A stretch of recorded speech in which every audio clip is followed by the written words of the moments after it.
வணக்க நண்பர்களே, இந்த வீடியோவில் ஆடிப்பிறப்பு அன்று ஆடி முதலாம் தேதி அன்று இந்த ஆடிக்குள் செய்திருந்தேன்.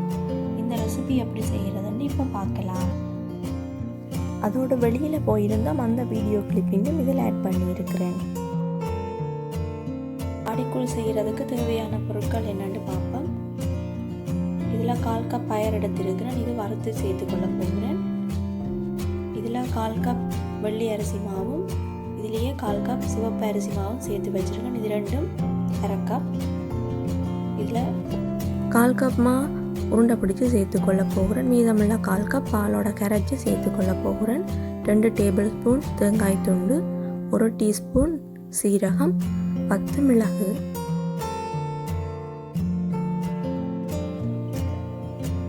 இந்த ஆடிக்குள் செய்கிறதுக்கு முக்கியமான இன்க்ரீடியன்ஸு பனங்கட்டி தான். இது பனைமரத்திலிருந்து எடுக்கிற சர்க்கரை. இது 1/4 கப் அளவு தான் என்னிடம் இருக்கிறது. மீதமுள்ள அளவுக்கு ப்ரௌன் சுகர் சேர்த்துக்கொள்ள போகிறேன். ஸ்வீட்னஸுக்காக பனங்கட்டி சேர்க்கும் போது தான் ரியலான டேஸ்ட்டே கொடுக்கும். அது இல்லாதவர்கள் நார்மல் சர்க்கரை சேர்த்துக்கொள்ளலாம். இளம் சூட்டில் இதில் வாசனை வரும் வரை வறுத்து கொண்டால் போதுமானது.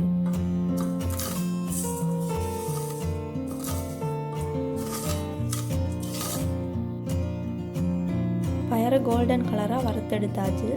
இதை இப்போ வேறு பாத்திரத்துக்கு மாற்றிட்டு இதில் மிளகு சீரகம் சேர்த்து வறுத்து கொள்ள போகிறேன். மிளகு சீரகம் அதனுடைய வாசனை வரும் வரை வறுத்து கொண்டால் போதுமானது.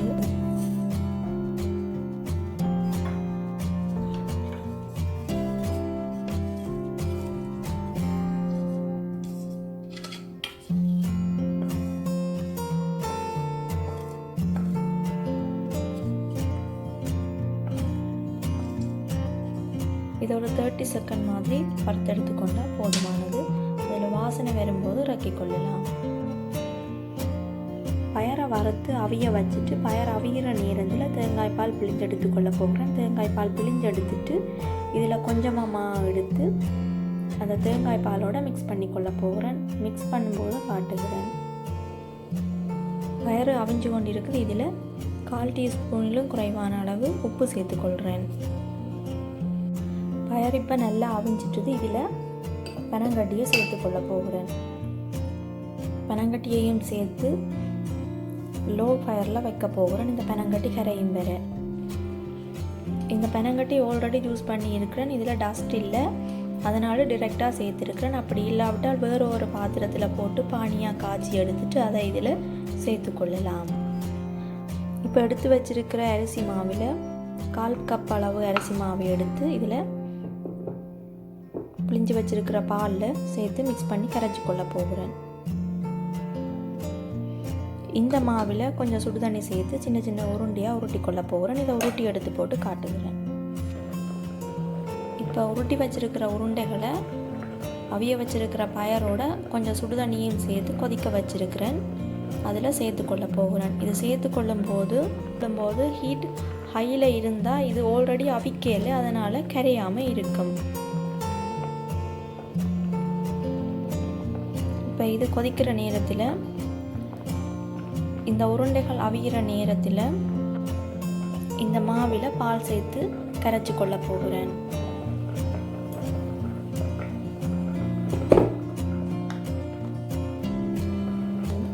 இதை கரைச்சி எடுத்துட்டு இன்னும் தேங்காய் பால் இருக்குது, அதை சேர்த்து கொள்ள போகிறேன். இப்போவே சேர்த்து கொண்டால் இதில் இருக்கிற கட்டிகள் கரையாமல் இருக்கிறதுக்கு சான்ஸ் இருக்குது.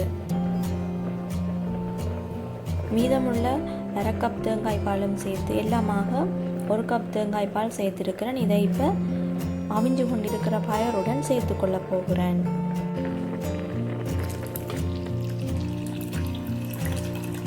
கொதி வர ஆரம்பிச்சிட்டு இதில் ஆல்ரெடி அரைச்சி வச்சிருக்கிற மிளகு சீரகத்தூளையும் சேர்த்து இதோட தேவையான அளவு சுகர் சேர்த்து கொள்ள போகிறேன்.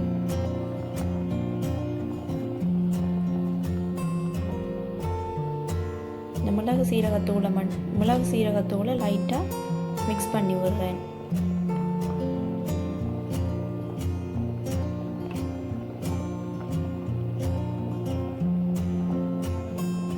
இப்போ 1/4 கப்பிலும் குறைவான அளவு சீனி சேர்த்துக்கொள்கிறேன்.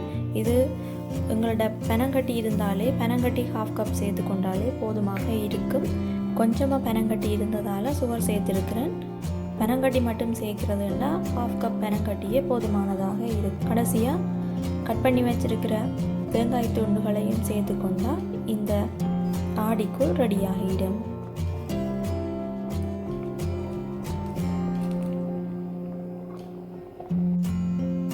இந்த எப்படி வந்திருக்குன்னு காட்டுகிறேன். அரிசி மாவு உருண்டைகளும் பயரும் தேங்காய் துண்டுகளும் சேர்ந்து பார்க்குறதுக்கே சூப்பராக இருக்குது. நீங்களும் இந்த ரெசிபியை ட்ரை பண்ணி பாருங்கள். கொஞ்சம் ஆற வச்சுட்டு நிகிதாக்கு கொடுக்க போகிற நாடிக்கூழை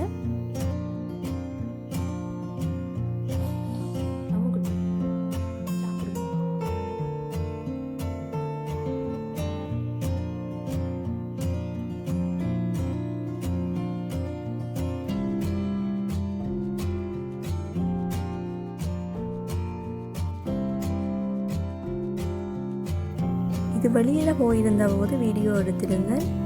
பெரிய மரத்தில் இருக்கிற காய்கள் எட்டி பிடுங்கக்கூடிய மாதிரி இருந்தது. அத்துடன் பார்க்குறதுக்கும் டிஃப்ரெண்டான ஷேப்பில் இருக்குது.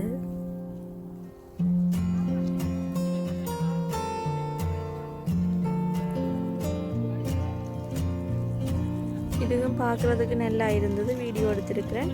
இது நிறைய இருக்கிற இடத்த இப்போ காட்டுறேன் உங்களுக்கு. அதுக்கு முதல்ல இதில் ஒரு சின்ன பர்பிள் கலர் பூ இருக்கிறது. இது பார்க்குறதுக்கு தொட்டாச்சினிங்கி பூ மாதிரி இருக்கிறது. அத்துடன் இந்த மரத்திலும் 2 டிஃப்ரெண்ட் கலர்ஸில் இலைகள் இருக்கிறது. க்ரீன் மற்றும் ஆரஞ்சும் ரெட்டும் மிக்ஸ் பண்ணிய மாதிரி ஒரு கலர். இது ஒரு பெரிய கோதுமை வயல்.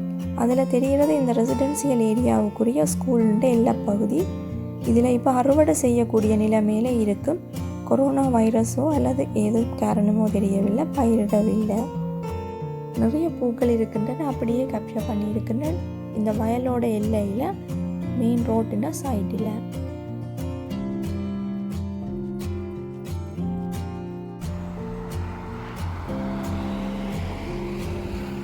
இந்த மரம் யாருக்காவது ஞாபகம் இருக்கிறதா? இந்த மரம் ஸ்ரீலங்காவில் இருக்கும்போது நிறைய அவதானிச்சிருக்கிறேன். இதுதான் அந்த ஸ்கூலுன்ற என்ட்ரிவே. இங்கே 11 வயதிலிருந்து 14 வயது பிள்ளைகள் படிப்பார்கள். அதை இங்கே காலேஜ்னு சொல்லுவார்கள்.